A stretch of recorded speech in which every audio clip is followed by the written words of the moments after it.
할렐루야. 우리 좌우에 계신 분들하고 인사하겠습니다. 너무 잘 오셨습니다. 예, 감사합니다.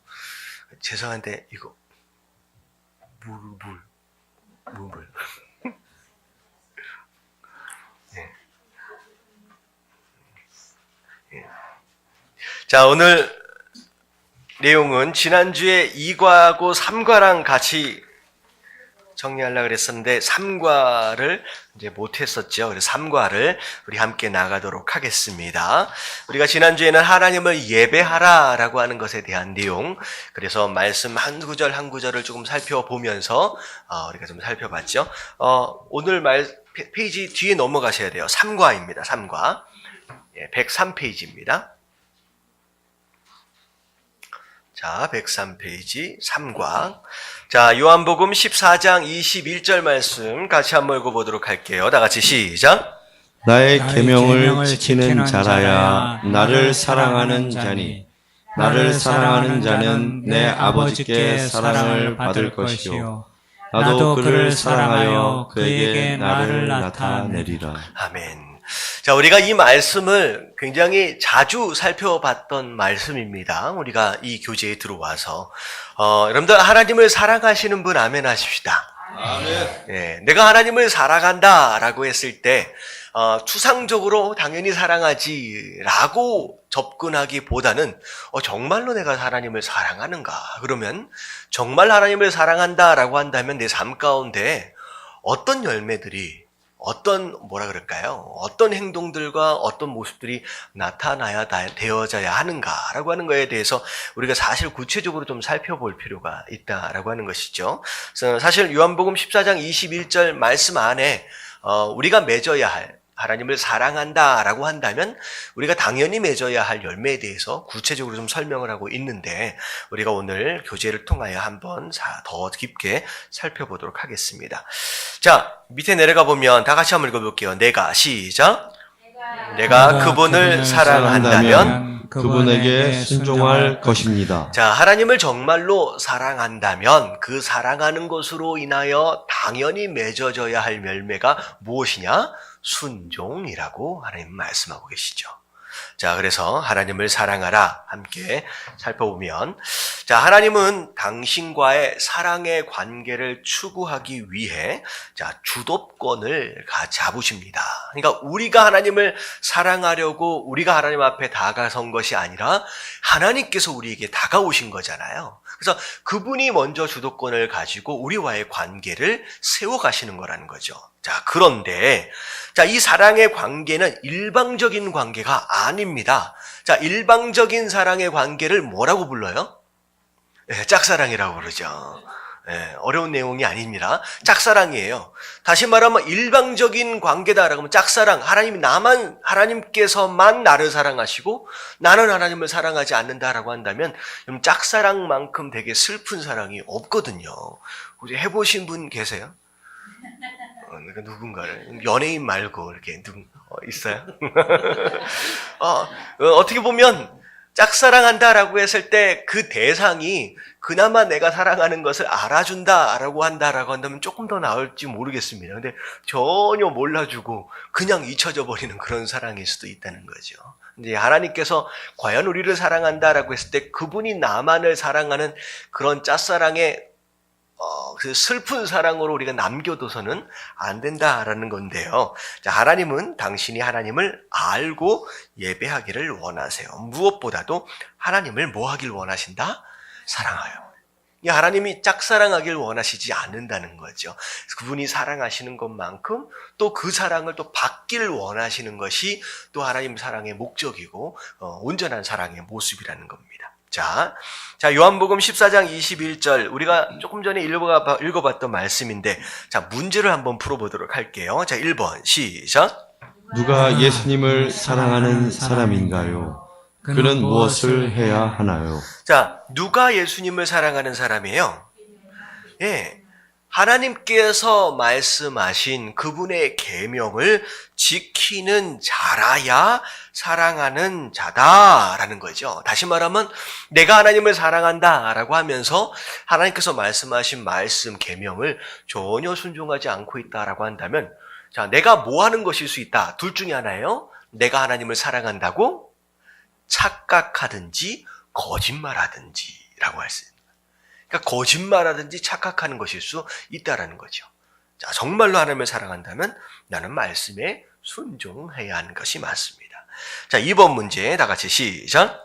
예수님을 사랑하는 자에게 아버지 하나님은 어떻게 반응하시나요? 자, 예수님을 사랑하는 자는, 예수님을 사랑하는 자는 또 예수님 말씀에 순종하는 자라고 말씀하셨잖아요. 그러면 결국은 순종한다라고 하는 것은 결국은 예수님을 사랑하는 자인데, 자, 그 사랑한다라고 하는 것으로 하나님께서 내버려 두시지 않으시고 반드시 하나님께서 뭐 하신다라고 말씀하셨느냐?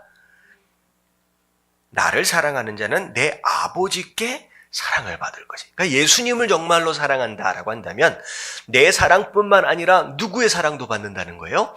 하나님 아버지의 사랑까지도 받는다라고 하는 것입니다. 그래서 이번의 정답은 누가 사랑하신다는 거예요? 하나님 또한 사랑해 주신다는 거죠. 자, 3번 문제 시작. 자기를 사랑하는 자에게 예수님은 어떤 것 두 가지를 약속하시나요? 자, 뭐 두 가지를 말씀하셨어요? 약속하셨어요. 자, 첫 번째는 네, 사랑을, 나도 그를 사랑할 것이다 라고 말씀하셨고, 예수님이 또 그 사람을 사랑하신다라고 말씀하셨고, 그 다음에 뭘 말씀하셨어요? 그에게 나를 나타낼 것이다 라는 거죠. 결국은 예수님을 인격적으로 만날 수 있는 사람은, 자, 만날 수 있는 사람은 누구만이 예수님을 인격적으로 만날 수 있어요? 네. 예수 그리스도를 사랑하는 것으로 말미암아 계명을 지키는 자, 바로 그 사람이 하나님의 사랑뿐만 아니라 예수 그리스도가 누구냐라고 하는 것에 대해서 인격적으로 만날 수 있는 기회를 갖는다라는 거죠. 이 얘기는 내가 예수님을 사랑하지 않고 계명에 순종하지 않고 내가 예수님을 만날 수 있거나 예수님에 대해서 알 수 있다는 거예요? 없다는 거예요? 없다는 거죠. 다시 말해 예수님을 사랑하지 않고 계명에 순종하지 않고 그분에 대해서 내가 안다라고 얘기할 수 있는 것이 아니다라는 거죠. 아니다.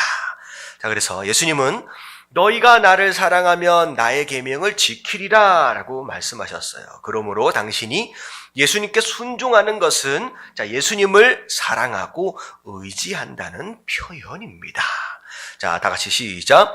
아버지는 그의 아들을 사랑하는 자들을 사랑하세요. 순종은 당신이 하나님을 사랑하는 것을 겉으로 드러내는 것입니다. 자, 그래서 사랑이라고 하는 것과 믿음이라고 하는 것과 성경 안에 찾아보면 굉장히 추상적인 어떤 관념적인 그런 단어들이 사실 많이 있습니다. 여러분, 믿음이라는 게 보여요, 안 보여요? 잘 볼 수가 없거든요. 그 자체로만 사랑한다라고 한다면 과연 사랑하는 것이 뭐냐라는 거 제대로 확인하기 어렵습니다. 근데 성경 안에는 증명하기 어려운, 눈으로 확인하기 어려운 관념적이고 개념적인 그 단어를 내버려 두지 않아요. 분명히 내버려 두지 않습니다.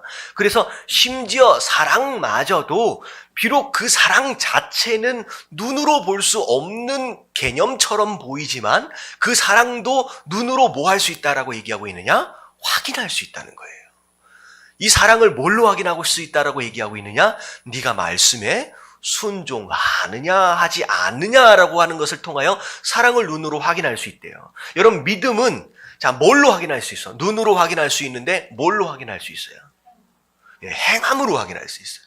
그러니까 우리가 신앙생활을 하면서 성경 안에 나와 있는 추상적인 아주 대표적인 개념이 믿음과 사랑인데 이 두 가지 개념 자체조차도 눈으로 확인할 수 있다는 거죠. 순종을 통하여 행함을 통하여서 확인되어질 수 있다는 겁니다. 그래서 내가 사랑한다라고 말로만, 내가 하나님을 믿는다라고 말로만 하는 것이 아니라 네가 정말 사랑한다면, 정말 믿는다라고 한다면 네가 순종함으로 행함을 통하여 보여라라고 하나님께서 말씀하고 계시는 것이죠. 자, 다음 장으로 넘어가서 다 같이 한번 읽어볼게요. 예수님은 시작. 예수님은 이 땅에 사시면서 당신을 위해 사랑의 모범을 보이셨어요. 주님은 말씀하셨어요. 오직 내가 아버지를 사랑하는 것과 아버지께서 명하신 대로 행하는 것을 세상이 알게 하려 함이로라. 자, 예수님께서 모범이 되어 보이셨다. 자, 예수님이 누굴 사랑하셨대요? 하나님 아버지를 사랑하셨어요. 자, 그 하나님 아버지를 사랑하신 것으로 말미암아 하나님 아버지께서 명령하신 것에 대해서 다 어떻게 하셨다? 다 행하셨다. 순종하셨다. 심지어 어디에까지? 십자가에 이르시기까지. 그 죽음을 감내하시기까지 다 순종하셨다라고 하는 것이요. 그것 자체가 하나님을 사랑한 것에 대한 증거라는 거죠. 자, 그것으로 말미암아 우리에게 본을 보이셨어요. 이 얘기는 뭐냐면 정말로 진짜로 사랑한다라고 한다면 내가 너에게 보여준 것처럼 순종함으로 그 사랑을 표현하라라고 말씀하시는 거예요. 자, 예수님은 시작. 예수님은 아버지의 모든 명령을 준행하셨어요. 예수님은 순종함으로 아버지에 대한 그의 사랑을 보여주셨어요. 사랑과 순종에 대한 보상은 예수님이 당신에게 자신을 나타내시는 것입니다. 자, 그래서 우리가 하나님 예수님을 사랑하고 또 그 사랑으로 인하여 순종할 수 있다라고 한다면 그 보상을 따라서 예수님께서 우리에게 그 자신을 보여주신다라는 겁니다. 자, 그래서 우리가 예수님을 더 깊게 알길 원하고 더 깊게 경험하기 원한다라고 한다면 먼저 예수님을 사랑해야 하고요. 그 사랑을 따라서 뭐 해야 된다? 순종해야 합니다.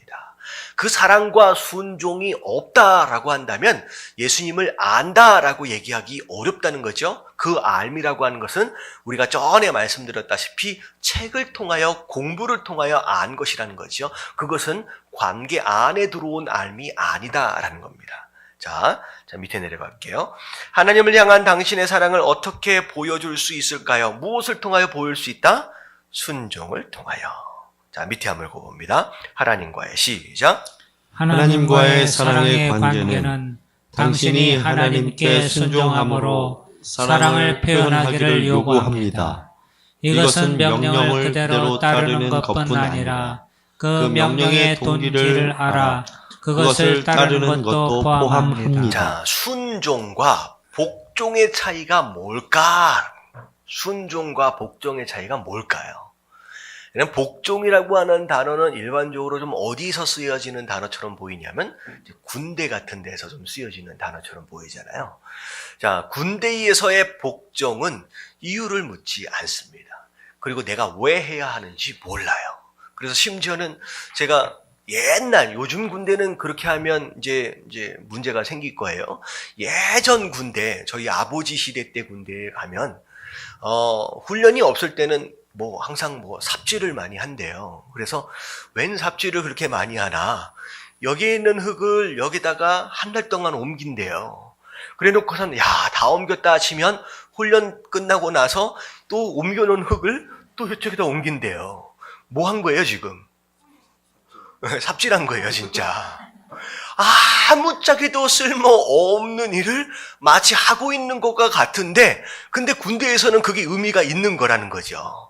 여기 있는 흙이 여기 왔다가 여기 있는 흙이 여기 왔다가 그래 갑자기 별이 한번 뜬다라고 한다면 없던 무엇인가가 금방 일주일 안에 새로 만들어지기도 하고 또 떠나기도 하면 그 있었던 것도 갑자기 하루아침에 사라지기도 하고 하는 것이 군대라는 거예요. 근데 군대에서는 왜 이걸 시키는지 물어봐요, 안 물어봐요? 의도도 물어볼 필요가 없을 뿐만 아니라 왜 해야 되는지도 알 필요가 없어요. 그냥 뭐 하면 돼요? 그냥 하면 되는 거예요. 근데 그걸 보통 뭐라고 하냐면 복종이라고 얘기를 합니다. 물어볼 필요가 없이. 근데 하나님께서 우리에게 기대하시고 요청하시는 그 행함이라고 하는 것이 복종의 개념이 아니라 뭐의 개념이냐? 순종의 개념이라는 거죠. 이유도 알지 못하고 그냥 무작정 맹목적으로 움직이는 그런 모습이 아니라는 거죠. 그래서 순종과 복종의 차이는 뭐라라고 여기 지금 내가 나와 있느냐? 자, 명령을 그대로 따른다라고 하는 것은 복종에 해당되는 거겠죠. 근데 그 명령의 동기를 알아 그것을 따르는 것도 포함된다. 동기를 함께 공유할 수 있는 것이 바로 순종이라는 거예요. 순종이라는 거예요. 그래서 예수님 뭐라고 말씀하시냐? 더 이상 너희를 종으로 부르지 않겠다라고 말씀하셨어요. 종으로 부르지 않는다. 종은 뭐예요? 복종이에요. 주인의 마음을 몰라요. 근데 예수님이 종이 아니라 뭘로 부르시겠다라고 말씀하셨냐? 친구로 부르시겠다. 이 얘기는 뭐냐면 무슨 마음으로 어떤 동기로 어떤 목적을 가지고 움직이는지 친구는 서로 그 마음을 함께 공유하기 때문이라는 거죠. 근데 하나님께서 어떤 순종이 있어질 때에 하나님께서 하나님의 마음을 이해하고 그 마음을 따라 그 동기를 함께 공유하는 가운데 움직여지기를 원한다는 겁니다. 그래서 복종이 아니라 순종이에요. 근데 자, 때로는 동기를 모를 때가 있어요, 없어요? 네, 있어요. 많아요. 우리가 순종하려 할 때 왜 내가 이거를 해야 하는지 때로는 알 때도 있지만 때로는 모를 때도 있다는 거죠. 근데 중요한 건 뭐냐면 모른다라고 할지라도 이해되어지지 않는다라고 할지라도 그게 순종의 어떤 모습이 아니다라고 할지라도 일단 뭐 하고 보자는 거예요, 사실. 네, 여러분들 순종이 안 되면 일단 뭐 해야 돼요? 여러분 복종이라도 먼저 하며 움직여 가면요. 결국 그 복종을 통하여 어떻게 되느냐? 하나님의 뜻이 깨달아지는 일들을 경험하게 됩니다. 그래서 하나님께서 정말로 원하시는 건 순종이지만 순종하기 어려운 상황에 봉착해 있다라고 한다면 일단 뭐라도 하라? 복종이라도 하라는 거죠. 그 복종은 무엇을 근거로 한 복종이냐? 믿음을 근거로 한 복종입니다. 왜냐하면 하나님이 나를 사랑하신다라고 하는 것. 그 관계 안에서 자, 지금 내가 이것을 해야 하는 것에 대하여 이해할 수 없지만 그분이 나를 사랑하신다라고 하는 믿음이 있다라고 한다면 이것이 내게 최선이고 이것이 나의 베스트다라고 하는 믿음을 가지고 움직여 보는 거예요. 무슨 얘기인지 아시겠죠? 자, 그래서 방금 사랑을 좀 말씀드렸는데 밑에 좀 마지막 더 읽으면 하나님이 당신이 순종하는데 문제를 가지고 있다라고 한다면 사랑에도 문제를 가지고 있는 것입니다. 나는 참 순종이 안 된다라고 한다면 내가 정말로 하나님을 사랑하고 있는지 뭐 해야 돼요? 점검할 필요가 있다는 거죠. 우리가 착각할 수도 있다는 거예요. 내가 사랑하는 것이 아닐 수 있다는 겁니다. 자, 밑에 보면, 하나님의 본성, 3가지를 우리가 좀 살펴볼 거예요. 여러분, 이 내용은 우리가 지난주 주기도문을 통하여 이제 살펴본 내용들이 좀 중복되어질 겁니다. 자, 하나님의 본성은 다 같이 시작. 하나님의 본성은 사랑입니다. 그분은 언제나 완전한 사랑 안에서 당신을 향한 그분의 뜻을 표하신답니다. 그분은 결코 당신에게 자선의 것을 허락하지 않으세요. 하나님은 계속해서 죄를 범하고 반항하는 자들을 징계하시고 심판하시며 진노하세요. 그러나 그분의 징계는 언제나 사랑에 근거합니다. 다음 두 말씀은 우리를 향하신 그분의 사랑을 말해줍니다. 자, 그래서 하나님의 뜻은 언제나 최선입니다. 베스트라는 거예요. 베스트. 자, 지난주 말씀을 한번 얼마나 기억하고 있는지 한번 점검을 한번 하도록 하겠습니다. 자, 지난주 우리가 주기도문 말씀을 살펴볼 때 앞에 부분이 어떻게 시작해요? 하늘에 계신 우리 아버지여 라고 하는 부분에 대해서 이 부분은 우리 주기도문의 구조로 볼 때에 어디에 해당되고 있느냐? 기도의 대상이라고 말씀을 드렸습니다. 자, 기도의 대상. 내가 누구에게 기도하느냐라고 하는 것에 있어서 굉장히 중요한 2가지 내용이 있다고 그랬어요. 내가 누구에게 기도하느냐. 자, 첫 번째는 뭐라고 말씀을 드렸느냐? being, 존재. 그건 이름이죠. 네, 이름이요. 자, 내가 누구한테 기도한다라고 했을 때 그 기도의 대상이 반드시 갖춰야 할 2가지 필요 조건이 있어요. 첫 번째는 능력. 능력이에요. 내가 기도하고 있는 이 내용들을 들어줄 수 있는 실력이 있느냐, 능력이 있느냐가 가장 중요하죠. 왜냐하면 아무리 열심히 기도해도 그 대상 자체가 내 기도를 들어줄 수 있는 실력과 능력이 없으면 아무런 쓸모가 없죠. 자, 그래서 하나님에 대해서 하늘에 계신 우리의 아버지라고 했을 때 하늘에 계신다라고 하는 것은 두 가지 의미를 갖는다 그랬어요. 첫 번째는 전능, 두 번째는 전지. 그래서 전능하시고 전지하시다라고 하는 두 가지 능력으로 말미암아 우리가 하나님 앞에 기도할 수 있는 요구 조건 첫 번째가 채워진 거라는 거죠. 자, 능력. 자, 두 번째가 뭐였어요? 예, 관계예요. 아무리 능력이 있다라고 할지라도 그분과 내가 상관이 없는 상황이라고 한다면 내가 그분한테 기도하는 의미가 없다라는 거죠. 자, 지금 얘기하고 있는 하나님의 본성은 사랑합니다. 사랑이다. 그래서 우리를 심지어 심판하시고 징계하시고 진노하신다라고 할지라도 그 모든 것 안에 뭐가 들어있다? 하나님의 사랑이 들어있다라고 하는 것은 곧 뭘 의미하느냐? 지난주에 우리가 말씀드렸던 두 번째, 그분과 내가 어떤 관계 안에 있느냐라고 하는 것을 의미한다는 거죠. 그분이 나를 뭐 하신다? 사랑하신다는 거예요. 그분이 나를 사랑하신다. 그 관계 안에 있다라고 하는 것을 의미합니다. 그래서 하나님의 우리를 사랑하시기 때문에 지금 이 상황에서 내가 왜 이것에 순종해야 하는지를 몰라요. 왜 이런 상황들을 나에게 허락하셨는지 이해할 수 없어요. 근데 중요한 것은 딱 한 가지 믿음. 그분이 날 뭐 하신다? 사랑하신다는 거예요. 그 사랑하신다라고 하는 그 믿음을 가지고 아무리 지금 힘들고 어려워도 한번 해보는 것이고 그것으로 인하여 한번 감사를 해보는 거라는 거죠. 그 믿음이 굉장히 중요한 겁니다. 관계 안에 있다라는 거. 자, 그래서 요한일서 4장 16절을 읽어보자. 자, 왼쪽에 나와 있어요. 같이 한번 읽어봅니다. 시작. 하나님이 우리를 사랑하시는 사랑을 우리가 알고 믿었노니 하나님은 사랑이시라.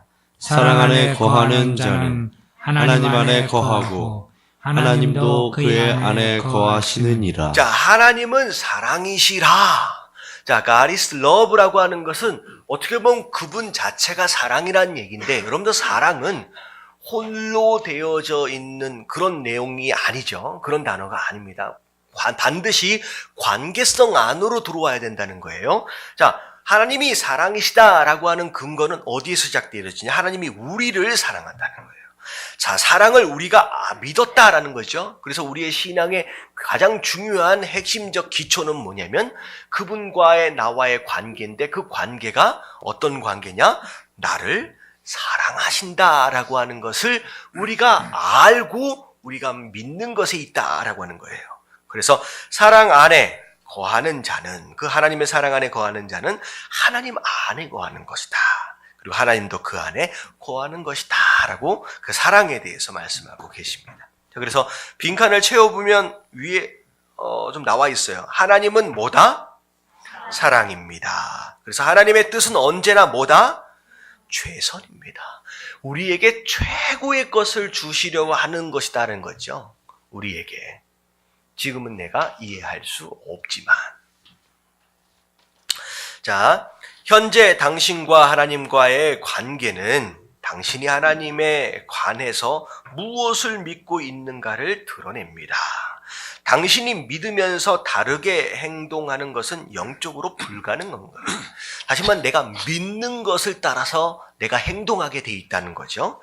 자, 진정으로 하나님이 사랑이심을 믿는다면 당신은 하나님의 뜻이 최선이라고 하는 사실을 또한 받아들일 수 있어야 된다라는 거예요.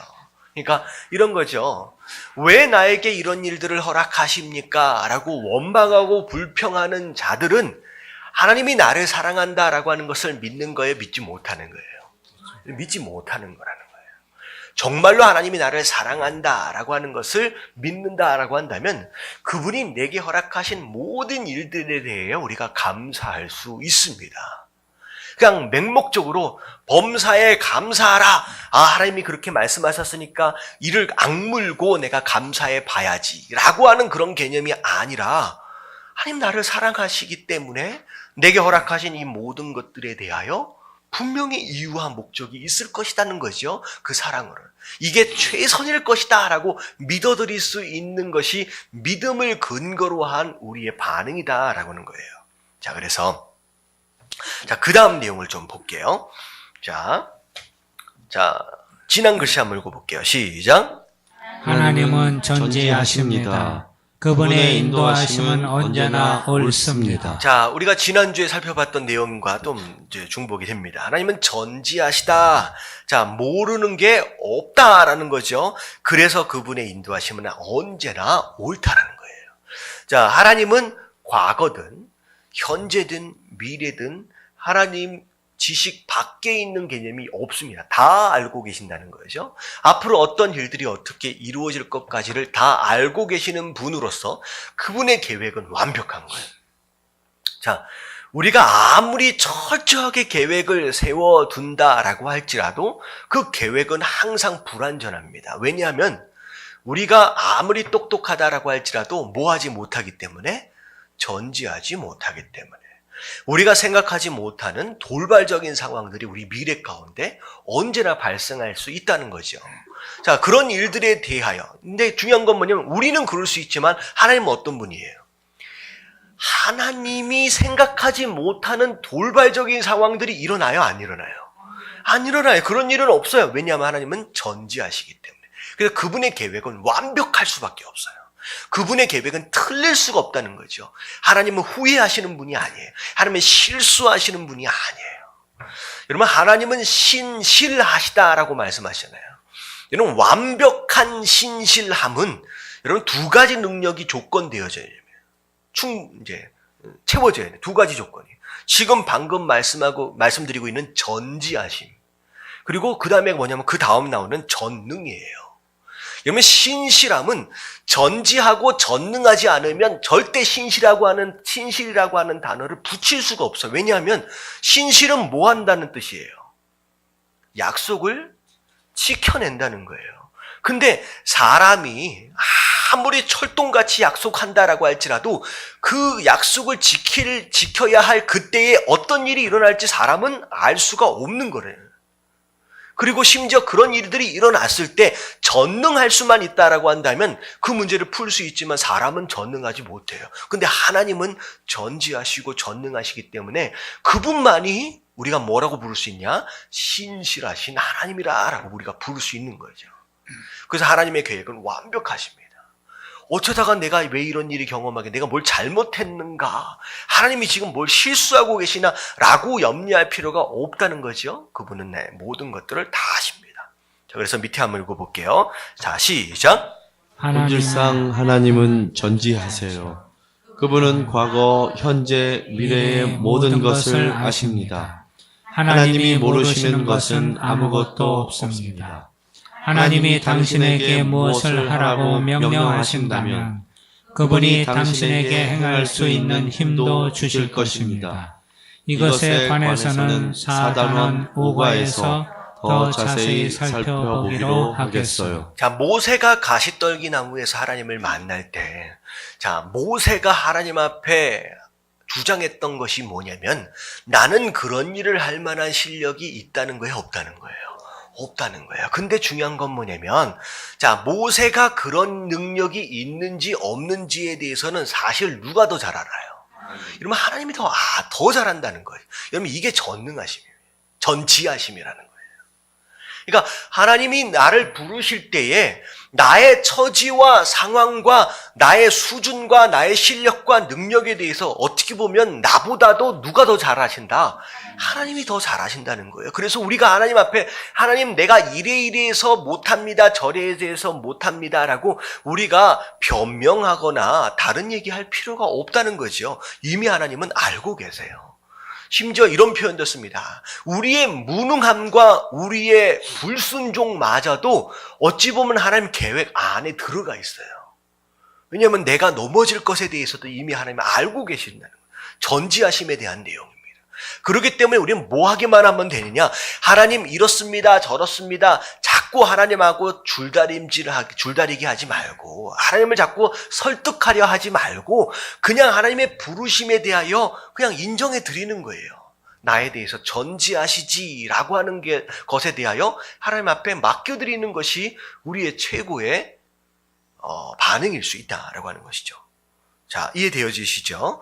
자, 그래서 자, 밑에 빈칸을 채워보면 하나님은 뭐 하시다? 전지. 전지하시세요. 다 하신다는 거예요. 그래서 그분의 인도하심은 언제나 뭐하다? 옳습니다. 옳다. 실수가 없으신 분이다라는 거예요. 자, 그다음. 자, 다 같이 한번 읽어볼게요. 시작. 하나님의 뜻이 최선이며 옳은지에 대해 의문을 가질 필요가 없습니다. 그분의 뜻은 항상 최선이고 옳습니다. 왜냐하면 하나님은 당신을 사랑하시고 모든 것을 아시기 때문입니다.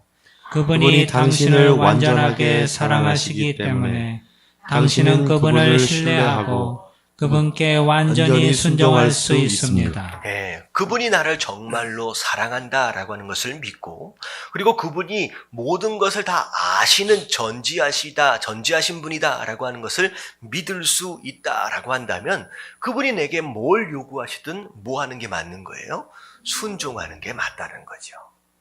근데 우리가 그럼에도 불구하고 순종하지 못한다라고 한다면 이 두 가지가 점검되어져야 해요. 자, 마지막으로 다 같이 한번 시작. 하나님은 전능하십니다. 그분은 당신이 그분의 뜻을 이룰 수 있도록 능력을 주실 수 있습니다. 네, 내가 어떤 수준의 능력과 실력을 가지고 있는지도 다 알고 계세요. 내가 얼마나 죄 가운데 빠져 있고 더럽혀져 있었는지도 하나님 다 알고 계세요. 심지어 앞으로 내가 어떤 부분에 쓰러질 수도 있다라고 하는 것까지도 다 알고 계세요. 근데 중요한 건 뭐냐면 능력 없음과 실력 없음과 거룩하지 못하는 것에 대하여 자세히 알고만 계신다라고 한다면 대책이 없는 거예요. 근데 중요한 건 하나님 안에 대책이 있어요. 어떤 대책이 있어요? 우리의 무능을 유능하게 만들어줄 수 있는 대책이 있어요. 우리의 더러움을 깨끗하게 씻어주실 수 있는 대책이 그분 안에 있다는 거예요. 그분의 능력은 어떤 능력이다? 전능하신 능력이다. 그 어떤 자들도. 그래서 제가 지난 몇 주 전에 말씀을 드렸죠. 이 세상의 이론은 어떤 모습이냐? 능력 있는 자, 실력 있는 자를 가려서 사용하는 것이 이 세상의 이치잖아요. 근데 중요한 건 뭐냐면 하나님은 그렇게 하시는 분이 아니에요. 하나님께 부르심을 받고 하나님께 쓰임받는 그 자들이 능력 있는 자고 실력 있는 자가 되어지는 거예요. 그러니까 먼저 능력과 실력을 갖추고 나서 하나님 내가 준비되었습니다 라고 얘기하는 것이 아니라 먼저 하나님의 부르심이 있어지는 거예요. 그래서 내가 순종하며 그렇게 나아가면 그것에 필요한 능력과 실력을 어떻게 하신다? 하나님께서 주신다는 거죠. 그게 하나님의 전능하심입니다. 자, 그래서 자, 밑에 보면 하나님은 전능하십니다. 그분은 뜻하신 바를 모두 이루실 수 있습니다. 만일 그분이 당신에게 뭔가를 해달라고 부탁하신다면, 자, 그분은 그 일을 할 수 있도록 당신에게 뭘 주신다? 능력을 주신다는 거예요. 자, 내가 그런 능력이 없다라고 하는 거, 그럴 수 있어요. 근데 중요한 건 뭐냐면 내가 그분의 부르심에 예스라고 내가 순종하는 순간 능력은 그때부터 임하게 되어 있습니다.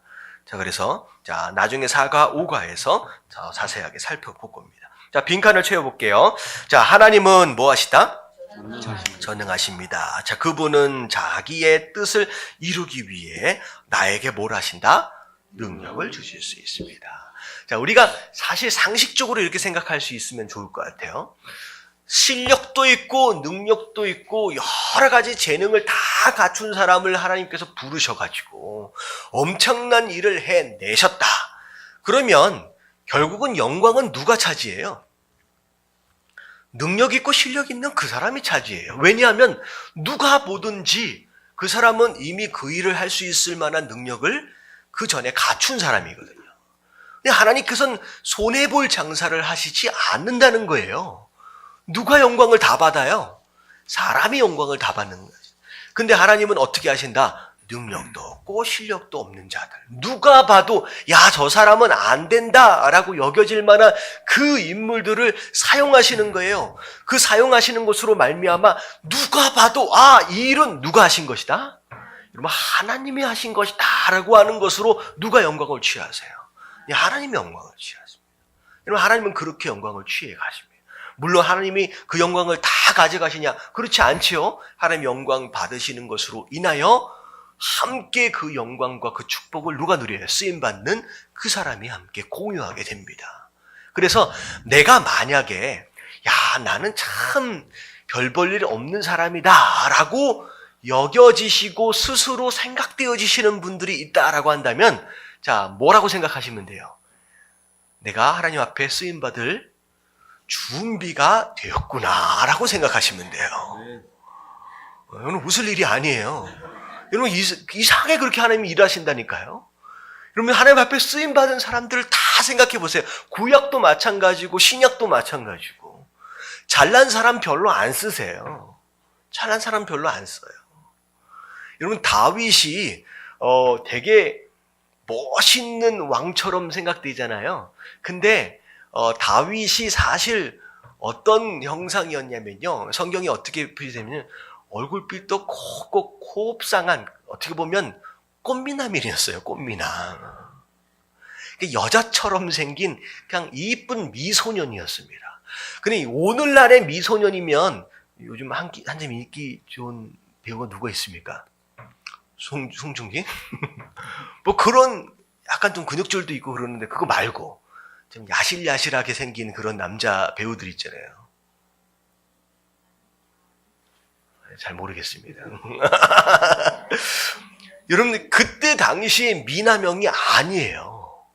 그때 당시의 미남형 장군감이다 라고 여겨질 만한 사람은 그때 당시에 누구였느냐? 사울이었어요.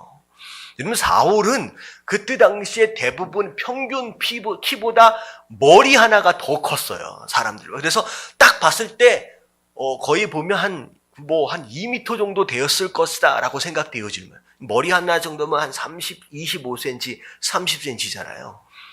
그 당시 평균 키가 170이다 라고 한다면 2m가 되는 거예요. 누가 봐도 장군감이다. 근데 중요한 건 뭐냐면 그렇게 장군감이었고 이런 사람이 왕 되어져야지 라고 했던 그 사람이 왕 되어졌더니 결국은 결론이 어떻게 됐어요? 교만해져 버리는 거예요. 그 모든 것에 대한 영광을 그 스스로 도둑질해 가는 거예요. 나중에 그것 때문에 무너져 버리는 겁니다. 근데 오히려 이건 아닌데 이세가 생각할 때에 기름 붓겠다라고 하면 자기 큰 아들서부터 막내 아들까지 다 데리고 오는 게 맞는 거예요. 막내 아들까지. 근데 막내 아들을 안 데리고 와요. 아빠가 생각할 때도 얘는 왕감이 아니라는 거예요. 네가 무슨 왕이 되냐 라고 제외되어졌던 그 사람. 근데 그 사람을 하나님께서 사용하시니까 그것을 통하여 하나님이 영광을 받으시는 거예요. 여러분 저는 그래서 소망이 있습니다. 할렐루야. 자, 그래서, 다음 편에 넘어가면, 우리가 이제 줄듣기를 하는 거예요. 하나님은 사랑이시다. 그래서, 어디로 연결되면 돼요? 예, C가 되겠죠. 하나님의 뜻은 항상 최선이다. 이렇게 줄로 이렇게 밑으로 그어 내려가면 됩니다. 옛날에 공부하는 것처럼 이렇게 이제. 2번. 하나님은 전지하시다. 그래서 하나님의 인도하심은 항상 옳습니다. 틀리지 않아요. 3번. 하나님은 전능하시다. 그래서 하나님은 나로 하여금 그분의 뜻을 행하게 하실 수 있다는 거예요. 그분에게 능력이 있습니다. 그래서 당신의 삶이 하나님의 역사 가운데 있을 때 그분은 당신의 생각을 재정돈하실 것입니다. 하나님의 길과 생각은 당신의 것과 너무나 달라서 이상하게 들리거나 틀린 것처럼 들릴 때가 많을 것입니다. 모든 사람들이 다 그랬어요. 하나님을 만난 사람, 예수 그리스도를 만난 사람은 내 뜻과 당신의 뜻이 어떻게 이렇게 다를 수 있습니까? 라고 하는 걸 경험한다는 거죠. 근데 당신은 기꺼이 하나님을 믿고 그분을 온전히 신뢰할 준비를 해야만 합니다. 하나님에 대해 잘못 추측하지 마세요. 하나님은 하나님으로 하나님 되게 하세요. 하나님을 자꾸 이해하려고 분석해 보려고 노력하지 말라는 거죠. 하나님의 생각과 내 생각은 처음부터 다르다라고 하는 것을 우리가 인정해야 합니다. 그리고 나서 그분이 내가 말씀하실 때 그냥 그분을 믿어드리는 거예요. 그 관계성 안에서 하나님은 전능하시지, 하나님은 전지하시지, 하나님은 나를 사랑하시지 라고 하는 이 세 가지. 그래서 그 세 가지로 말미암아 내가 지금 이해되어지지 않는다라고 할지라도 믿어드림으로 뭐 하는 거예요? 순종하며 나아가는 겁니다. 그래서 전지하심과 전능하심에 대한 신앙이 바로 창조신앙이고요. 그리고 사랑하신다라고 하는 것에 대한 신앙이 십자가 신앙입니다. 제가 한번 정리해드린 적이 있을 거예요. 자, 밑에 한번 읽어볼게요. 자, 하나님은, 자, 시작. 하나님은 마치 어린아이에게 하듯이 단순한 방법으로 당신에게 자신을 알려주실 것입니다. 당신이 아이처럼 온전히 그분을 의지하면 당신은 당신 앞에 펼쳐질 인생을 새롭게 보는 방법을 발견하게 될 것이며 인생은 열매를 맺을 것입니다. 하나님을 소유했다면 당신은 천지에 있는 모든 것을 가진 것입니다. 예, 그래서 예수님께서 그 어린아이들에게 하신 말씀이 있잖아요. 제자들에게 어린아이를 비유하시면서 누구든지 이 어린아이와 같지 아니하면 천국에 갈 수 없다라고 말씀하셨을 때, 자, 이 어린아이에 대한, 이 어린아이가 어떻다라는 거예요? 순수하고 착하다라는 개념이 아니라고 말씀드렸죠. 여러분, 절대 어린아이가 순수하거나 착하지 않습니다. 어린아이는 그런 존재가 아니에요. 우리가 착각하면 안 돼요. 근데 어린아이와 같다라고 하는 것은 곧 무엇을 의미하느냐? 무엇을 의미해요? 온전히 그분을 의지. 그러면 어린아이는 철저하게 누구를 의지해요? 부모님을 의지해요.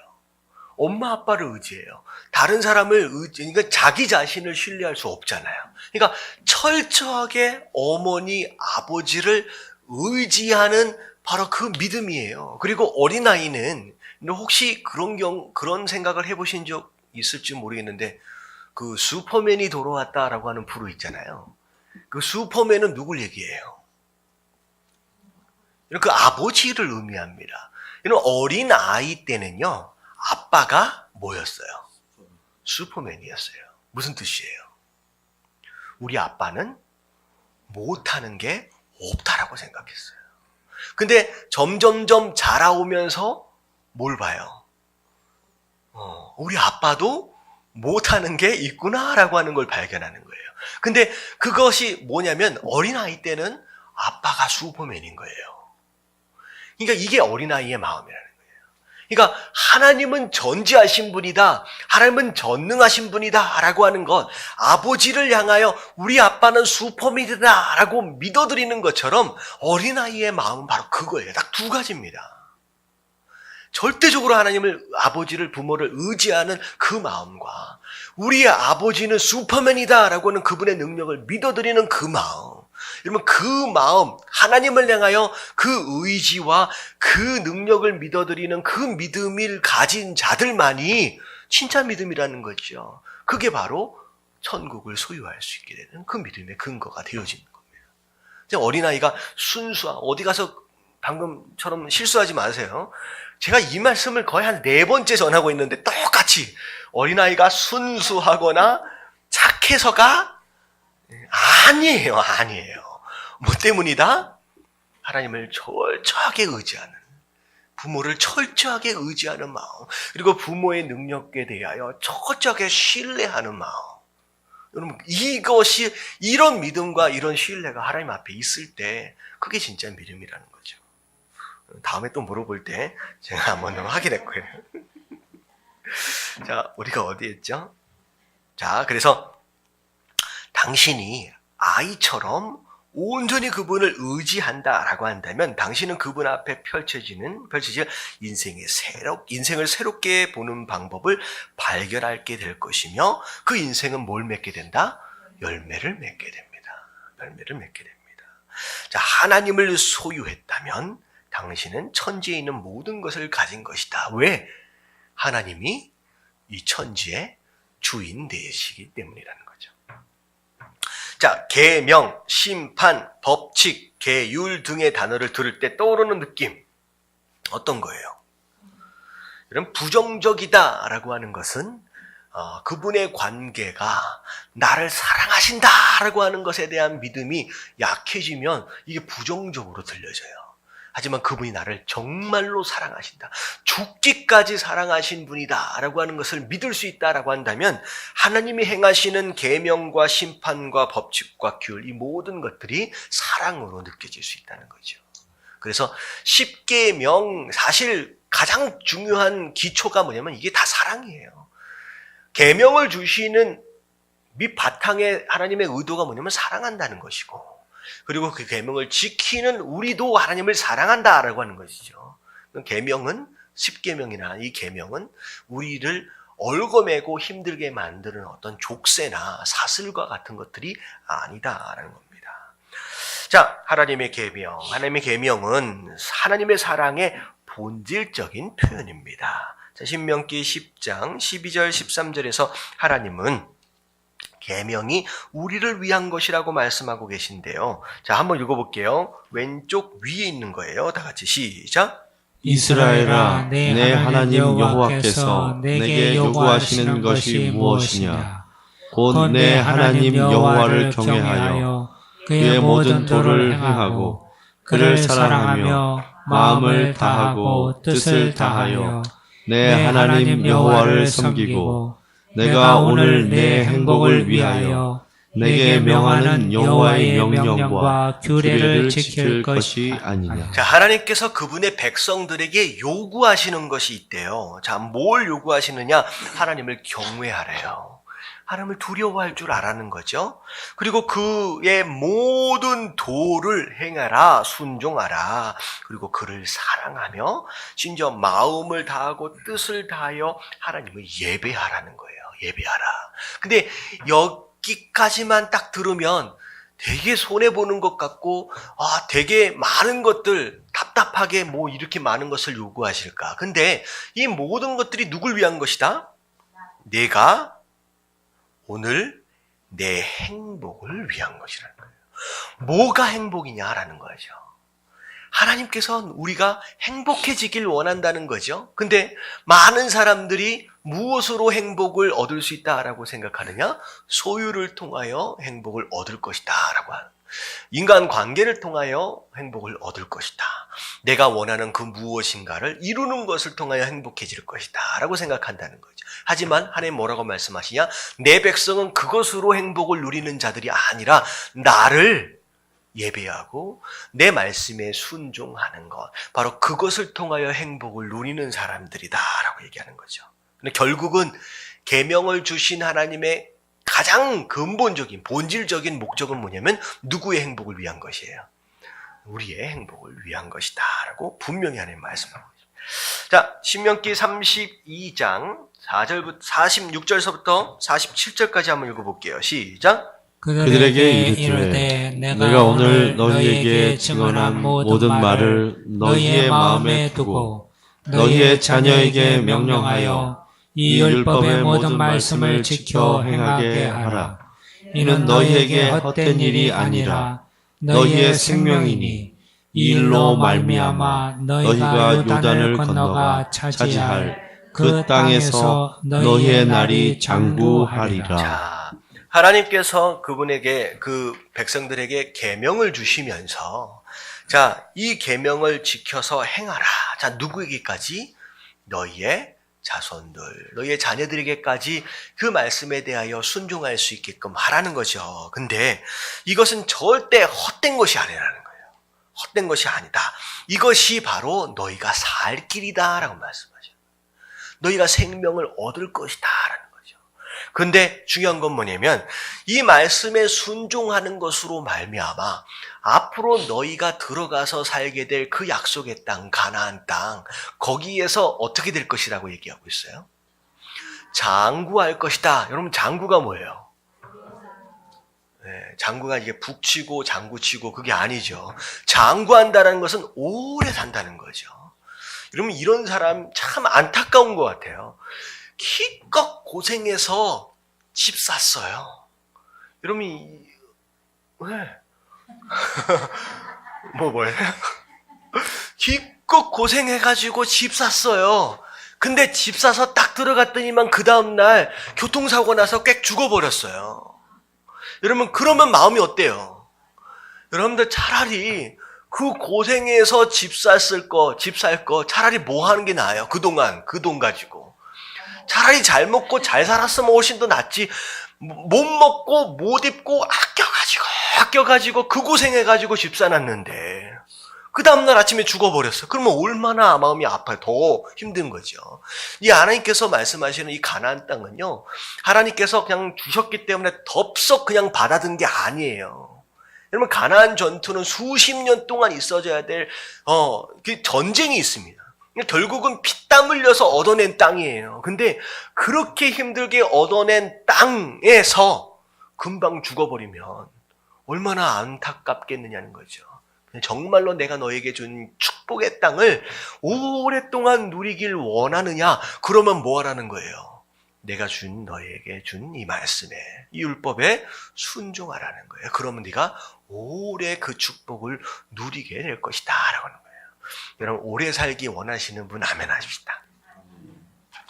여러분, 여기에 아멘 하기가 조금 애매하지요. 제가 오래 사는 거 별로 중요하지 않다고 하도 설교를 해서 그래도 오래 살아야 합니다. 왜? 네, 왜요? 할렐루야. 할렐루야. 우리 박수로 한번 격려할게요. 여러분, 오래 살아야 할 이유가 있어요. 뭐 하기 위해서? 우리가 해야 할 일이 있어요. 전도해야 돼요. 우리 일해야 돼요.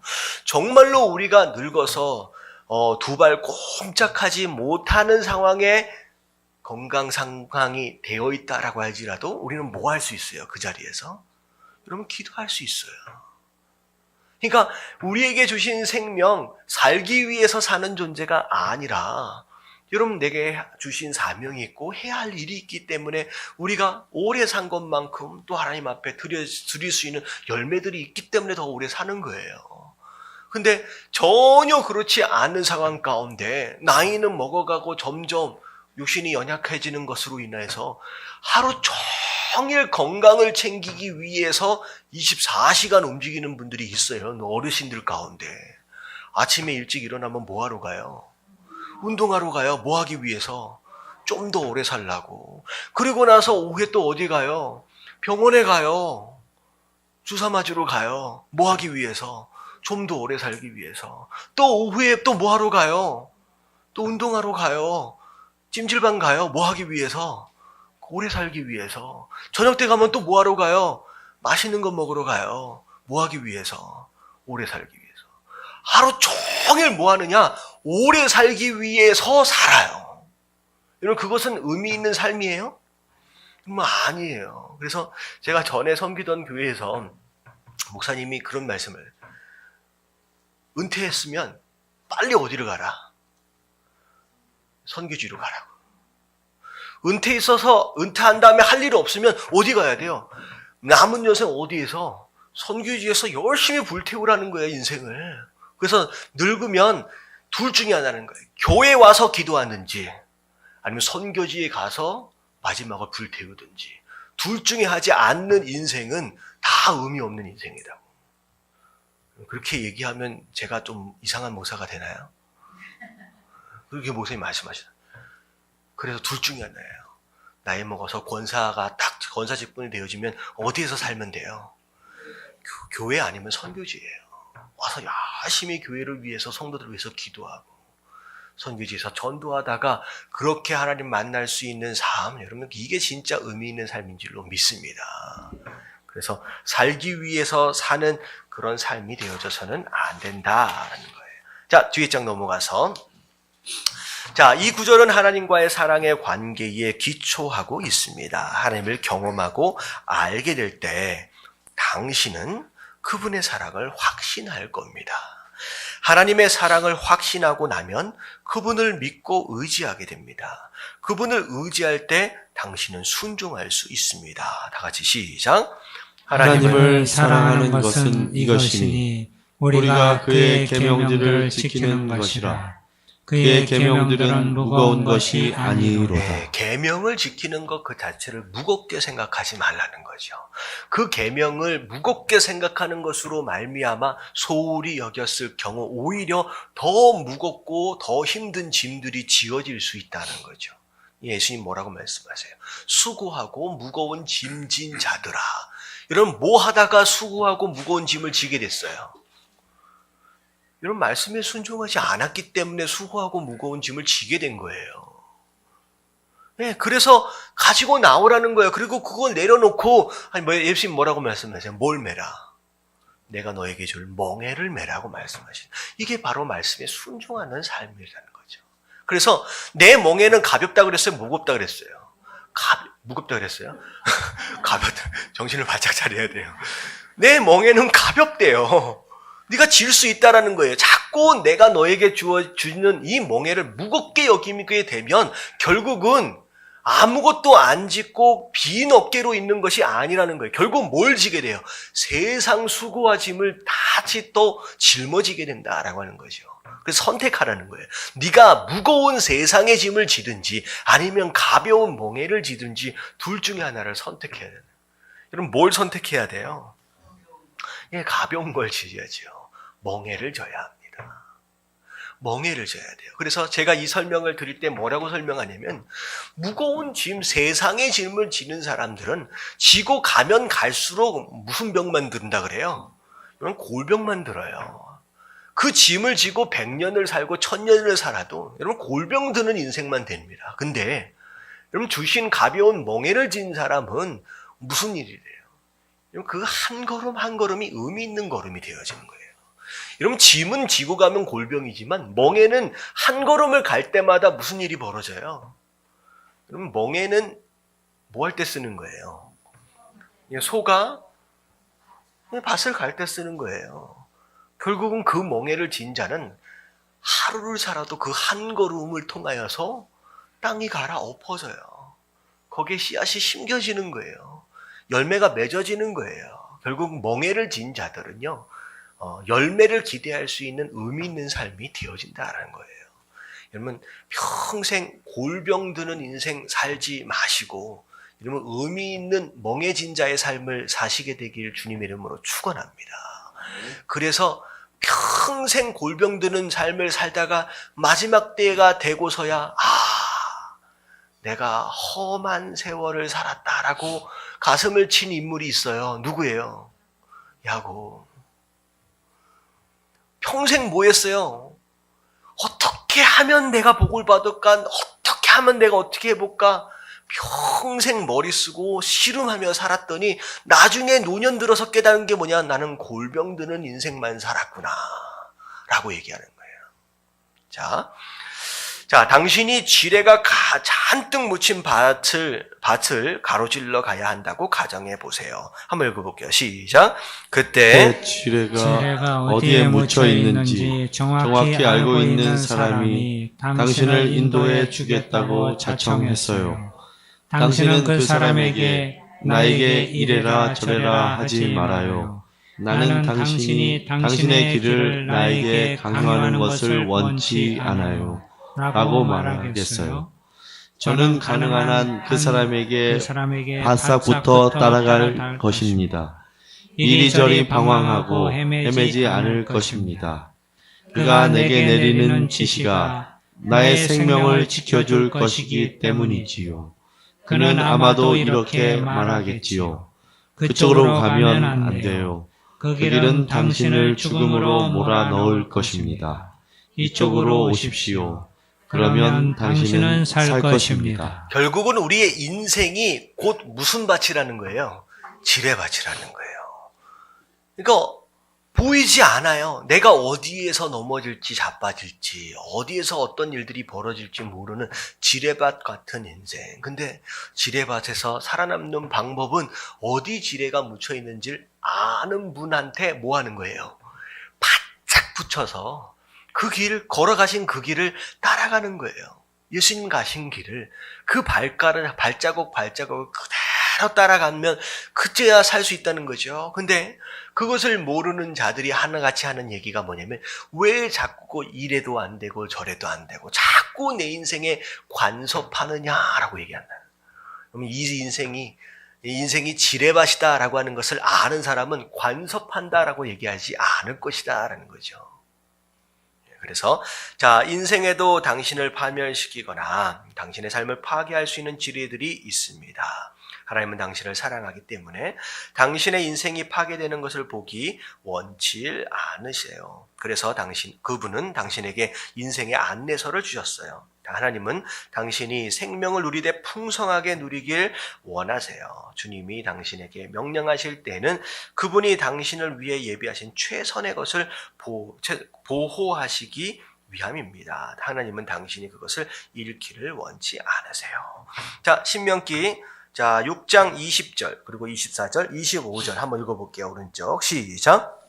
후일에 내 아들이 내게 묻기를 우리 하나님 여호와께서 명령하신 증거와 규례와 법도가 무슨 뜻이냐 하거든 너는 내 아들에게 이르기를 여호와께서 우리에게 이 모든 규례를 지키라 명령하셨으니 이는 우리가 우리 하나님 여호와를 경외하여 항상 복을 누리게 하기 위하심이며 또 여호와께서 우리를 오늘과 같이 살게 하려 하심이라.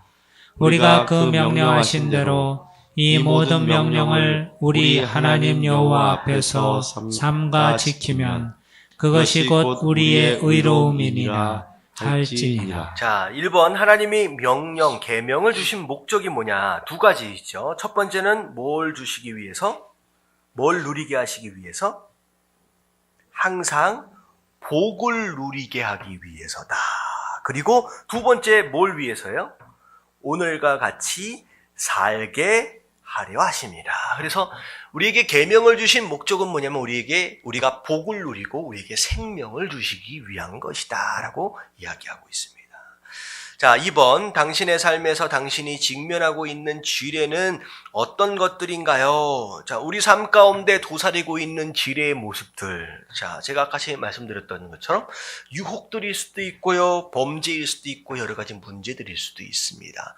그리고 우리가 밟으면 우리가 해를 당하거나 우리가 죽을 수 있는 그런 위험한 그런 일들이 충분히 우리 삶 가운데 도사리고 있다라고 하는 겁니다. 자, 3번 같이 한번 읽어볼게요. 시작. 하나님의 주신 명령은 이런 문제들을 어떻게 해결해 줄 수 있을까요? 자, 하나님께서 주신 명령은 이 문제들을 어떻게 해결해 줄 수 있을까요? 자, 명령, 하나님의 말씀이죠.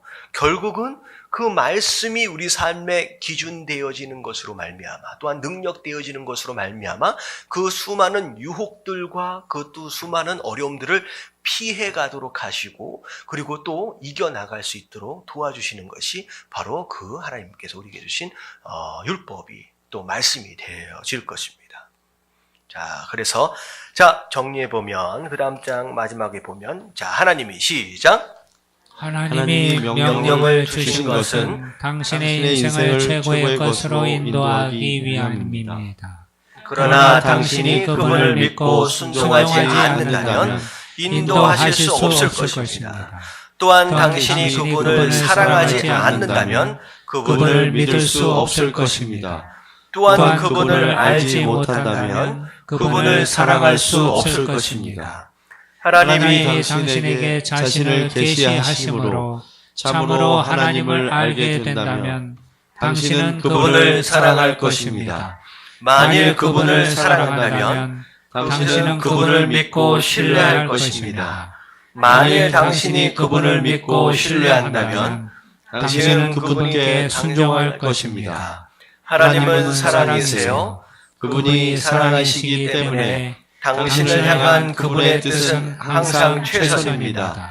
그분은 전지하시기 때문에 그분의 지침은 언제나 옳습니다.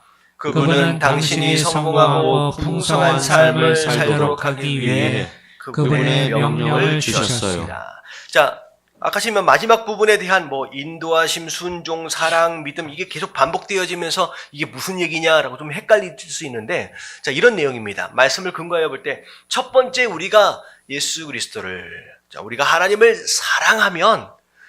사랑하면 어떻게 하신다 그랬어요? 우리를 사랑해 주신다라고 얘기했잖아요. 그리고 우리를 사랑해 주심과 더불어 그분께서 뭘 해주신다고요? 그분을 알도록 하신대요. 계시해 주신대요. 그분이 어떤 뜻을 가지고 계신지. 그래서 그분이 우리로 하여금 알도록 하시는 그 계시하심으로 인하여 우리가 하나님을 더 깊게 알아가게 됩니다. 알아가게 됐더니 하나님을 아는 것만큼 또 우리가 하나님을 어떻게 해야 된다고요? 하나님을 더 사랑하게 되고 하나님을 더 신뢰하게 되는 거예요. 그리고 하나님을 더 사랑하고 하나님을 신뢰한 것만큼 하나님 말씀에 뭐 하게 된다? 이제 순종하게 된다는 거예요. 그래서 하나님을 순종했더니 하나님을 순종하는 것은 곧 하나님을 사랑하는 것이기 때문에 하나님이 또 나를 또 사랑해 주시고, 그리고 하나님이 나를 사랑해 주신 것으로 그분이 또 다른 계시를 또 보여주시면 또 그것으로 우리가 하나님을 경험하게 되고, 또 하나님을 사랑하고 하나님을 또 믿게 되면 또 순종하게 되고, 마치 계속 바퀴를 도는 것처럼 똑같이. 근데 중요한 건 뭐냐? 한 바퀴가 돌아가고 두 바퀴가 돌아가고 여러 바퀴가 돌아가면 돌아갈수록 하나님에 대한 경험이 점점 쌓아져가고 하나님에 대한 지식도 점점 쌓아져가게 되고 하나님에 대한 믿음도 점점 쌓아져가게 되고 그분을 향한 또 열매들도 많이 더 쌓아져가게 돼요. 이게 바로 우리가 신앙생활의 성장이다라고 얘기할 수 있는 것입니다. 그래서 결국은 성장은 어디서부터 시작된다? 하나님을 사랑하는 것에서부터 시작됩니다. 하나님을 사랑하는 자들에게 그 다음에 순서대로 결국은 경험하도록 하시고 순종하도록 하시고 결국은 그것을 통해 우리가 성장하게 된다라고 하는 거죠. 근데 결국은 그 사랑이 또 다른 사랑을 낳고 그 믿음이 또 다른 믿음을 낳고 그 순종이 또 다른 순종을 나아가는 것으로 말미암아 우리가 성숙한 성도의 삶이 되어져 가는 거예요. 여러분들, 이런 순종과 이런 믿음과 이런 사랑의 모습들이 반복되어지지 못하고 있다라고 한다면 10년이 되든 20년이 되든 작은 말 한마디에 시험 들어 자빠지는 사람들밖에 안 된다는 거죠. 무슨 얘기인지 아시겠죠? 왜 나는 교회 신앙생활을 하면서 왜 나는 사소한 것에 시험 들고 또 넘어지고 또 시험 들고 넘어지고 왜 이런 일들이 계속 반복되어지고 있느냐? 아직 내가 성장하지 못한 거예요. 아직 뭐에 있는 거예요, 지금? 애기인 거예요, 애기인 거예요. 이 애기에서 어른이 되어지려면 반드시 지금 오늘 함께 나눴던 이런 내용들이 계속 반복되어지는 것으로 말미암아 성장해야 합니다. 여러분, 이것에 대한 믿음과 확신이 없어지니까 조금만 뭐 하면 시험 들은 거예요. 그래서 제가 신앙생활, 내가 목회를 좀 하면서 보니까 어떤 사람이 있냐면 시험에 들라고 작정을 하고 교회를 다니는 사람이 있어. 나한테 한마디만 해봐라. 내가 확 넘어져 버릴까 보다. 라고 작정을 하고 다니는 사람이 있어요. 여러분, 이런 사람들은 굉장히 조심해야 돼요. 한마디도 못해. 농담도 못해. 여러분, 이런 성도가 교회 안에 가득 있으면요, 목사가 뭐 하다가 끝나요? 우유 먹여주고 기저귀 갈아주다가 끝나요. 주신 사명이고 뭐고 아무것도 못하는 교회가 된다는 거죠. 여러분, 교회 안에 갓난장이 성도는 한 몇 %만 있으면 돼요. 그러면 전도 안 한다는 얘기예요. 한 20-30% 정도만 있고 나머지는 막 성장해서 열심히 청년들은 띄워줘야 된다는 거죠. 여러분, 그런 예담교회가 되었으면 좋겠습니다. 네. 자, 그러려면 우리가 뭐 해야 돼요? 우리가 더 이상 아기가 되어져서는 안 됩니다. 빨리 어른이 되어져서 아이를 낳아야 돼요. 할렐루야. 자, 잠깐 기도하겠습니다. 하나님, 감사합니다. 정말로 우리가 하나님을 사랑한다면 순종을 통하여 그 사랑을 증명해야 한다라고 말씀하십니다. 하나님, 입술로만 주님을 사랑하는 자 되지 않게 하시고 정말 순종을 통하여 진짜 우리의 사랑을 증명하고 확인할 수 있는 사람들 되게 하여 주시옵소서. 그리고 그 순종을 통하여 더욱 하나님을 사랑하게 되고 더욱더 하나님을 신뢰하게 되고 그 사랑과 그 신뢰가 또 다른 순종을 낳을 수 있는 하나님 성장하는 성도의 삶이 되어지길 원합니다. 20년, 30년, 40년, 수십 년 신앙생활 했지만 어린아이의 신앙 가운데 머물러서 항상 시험 들고 넘어지고 자빠지는 그런 인생들 되지 않게 하시고 하나님 청년들 되어지고 어미 된 자, 아비 된 자 되어져서 이제는 아이를 낳고 키울 수 있고 자랄 수 있는 하나님 그런 성도들 다 되어지게 하여 주시옵소서. 우리에게 말씀 허락하시고 그 성장을 독려하여 주심에 감사드리오며 이 모든 말씀 우리 주 예수 그리스도 이름으로 감사하며 간절히 기도드리옵나이다. 아멘. 자, 주기도문으로 예배를